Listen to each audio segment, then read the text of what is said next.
Well, hello, car and race fans, and welcome back to the channel. Today we're going to unbox a really cool Porsche 911 RSR, that which competed in Le Mans in 2018, the Rothman colored car that you see right here. This is part of the Porsche Dealership collection, comes mounted on this plastic base with acrylic jewel cover. It has a closed-sided box, and sometimes they have a picture of the car on the rear side of the box. In this case, it is on the inside of the box. And traditionally, you pay about $20 or $30 more for this model than you would for the standard model. And these were meant to be sold at Porsche dealerships around the world. This particular model was number 608 of 2018 models produced. Kind of funny when you think about that. These standard Spark models were probably produced in thousands more. I really don't know. The companies very rarely say. But anyhow, that's that. Now let's get to opening this up and take a look at it. Now, as I mentioned, the inside of the box has a cool picture of the car racing. And there you see it. It is really quite sharp and quite nice for display. And guys, this is why I'm really big on boxes, and I personally will not purchase a model or collect one that does not have its original box. Now guys, any Porsche 911 RSR is my favorite car on the planet. These were GT racing cars developed by Porsche for endurance racing based on the highest class approved by the ACO in 2017.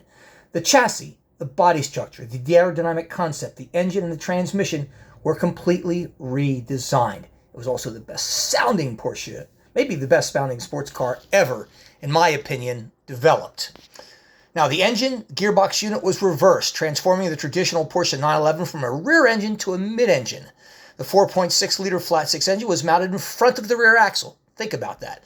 This yielded two advantages, as the weight distribution was improved and there was more space for a larger rear diffuser, which we'll look at in just a moment.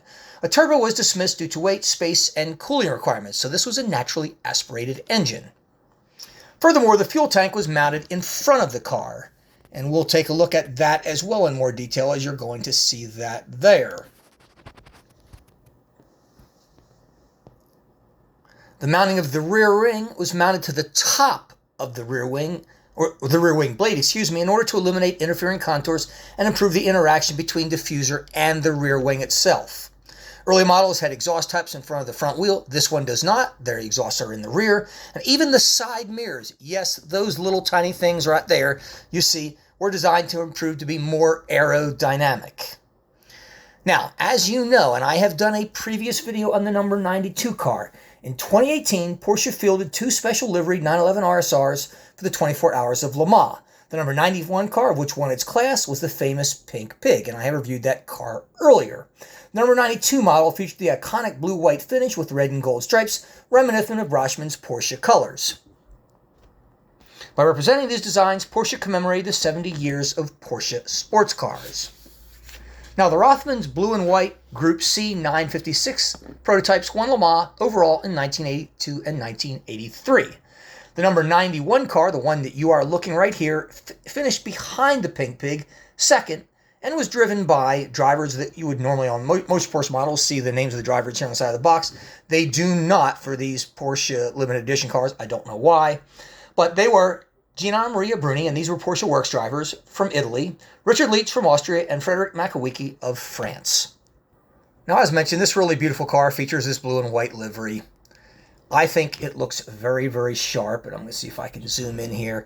And I'll tell you, Spark has done a spectacular job. I mean, just look at the work of the front of the car, the grille. I mean, everything is just done really well. The finish looks spectacular. The decals are excellent, unlike you see if you were to buy this car from a company such as IXO.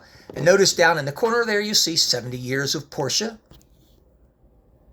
Right there, and we talked about that.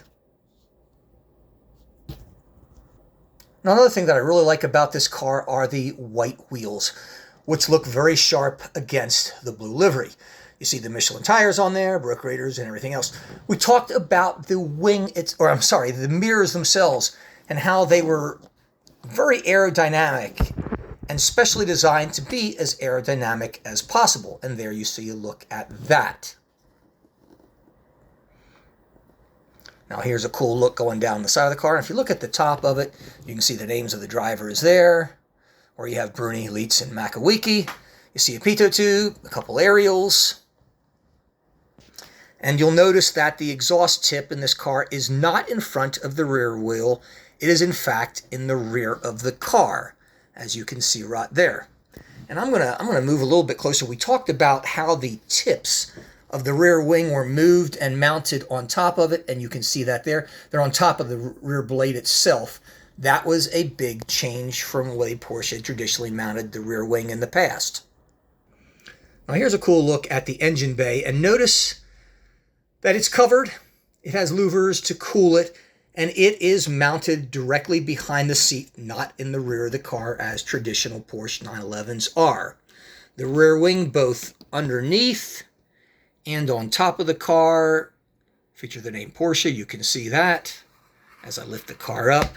And there you can see those red, white, and gold stripes with the blue on it. You also notice that those stripes also come from the front of the car all the way to the rear. And then here is my favorite look at the car from the rear itself, where everything comes together. You see that massive diffuser that they talked about on these cars, the exhaust tips. You'll notice the Pro there, which means this was a factory-entered car featuring professional drivers from Porsche with the special Rothmans livery. Now, it's kind of interesting. I mentioned that they made 2,018 of these cars, 2018. This car being number 608 of that group. I don't know about you, but I like when you've got a limited edition car, as you often get with Sparkers. Remember, these cars are handmade in China. They're hand-painted, decaled, and everything else. And they are really spectacular works of art. Every detail is not left to chance. It's looked at. It's developed to perfection. I mean, just absolutely beautiful work. I think this livery is, I think it's really sharp. I think it really fits this car. I think it looks better even than the Pink Pig, even though the Pink Pig is more famous. Well, largely because, well, it's the Pink Pig. And it did win first in its class. Guys, the one thing I didn't talk about too much were the cockpit itself. It's really kind of hard to see inside of it. But you can see the framework. You can see the steering wheel. You see the Porsche windshield banner in white.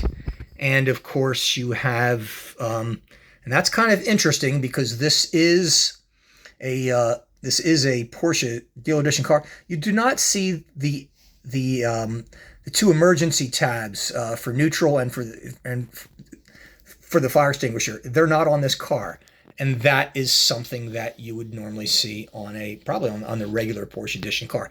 Sometimes these Porsche Dealer Edition cars are not as good as the regular ones, and here we're talking, and there you can see the fuel cap for that front-engined fuel tank, as we talked about earlier in my discussion of this car.